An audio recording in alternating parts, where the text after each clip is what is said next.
And now, could your new clothes be making you sick? By now, we all know to protect ourselves from germs by washing our hands and using hand sanitizer. This next story might make you wish you could use full body sanitizer. ABC's Andrea Canning is here. And Andrea, I just cannot believe what you found. It was pretty gross. And yeah, full body sanitizer, not too far off from what we found that you're going to need. Well, question for everyone at home. Do you wash your brand new clothes before wearing them for the first time? So many people we talked to said they don't. So we decided to do a test to find out what's really on them. Some of the germs we discovered, well, let's just say they should be found only in the most private of areas, not on your new clothing. When you buy new clothes, you expect them to be new, not already worn by someone else. But that's not always the case. $2,000? All right, Miss Plan, how are we going to pay for this one? Fun fact, most stores have a 30-day return policy. So you check the tag, wear 'em once, bring 'em back. But return clothing doesn't always stay in the back room. In fact, retail experts we talked to say in many cases it goes right back on the racks to be resold. The customer probably gets the wool pulled over their eyes. I think a lot of people just come home and if it's got a tag attached, they think it's brand new and they wear it. But you really never know where it's been. And even if it hasn't been returned, you still don't know how many other people have tried it on in the store before you bought it. So it got us wondering, just how clean are your new clothes? We bought 14 new items from 3 stores, everything from underwear at this discount bargain store to a jacket from a popular mid-level chain to a dress from a fancy department store. Then we had all the items tested for germs by Dr. Philip Tierno, the director of microbiology and immunology at New York University. And we're going to take portions of the armpit. Several contain disturbing findings, like on this shirt.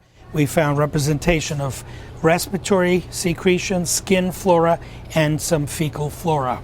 Flora are germs, and in this case, they came from secretions from the nose and mouth. And on this jacket, more of the same, especially when he tested certain areas. I tested each armpit and the area close to the buttocks. Not stuff you'd expect to find on a shirt or jacket, but the biggest surprise came in organisms found on this silk blouse. Here we found some representative vaginal flora, candida or fecal flora. Tierno says a couple of items also had extremely high counts of germs. Some garments were grossly contaminated with many organisms from those 3 body sites. So indicating that many people had touched or Indicating tried on. that either many people tried it on or someone tried it on with heavy contamination.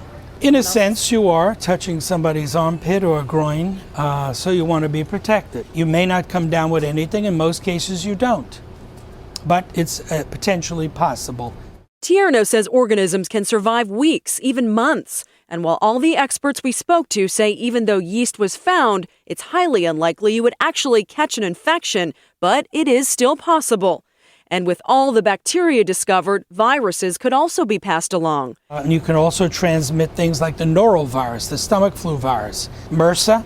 Most people are unaware and think that they can't really catch anything from these clothes because they're dry, they're on the rack, and they're potentially new.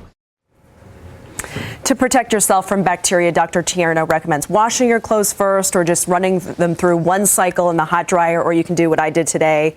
Wear a shirt under when you're trying them on. Well, Andrea, I got to say, you passed the crew test today. Everybody's watching the whole piece, talking back to the screen. That was really something. You guys going to wash your clothes now before wearing them? Everybody's going to wash their clothes. Andrea Canning, thanks very much. We want to find out what you think about this story. Go to abcnews.com, click on GMA to weigh in on our shout-out board.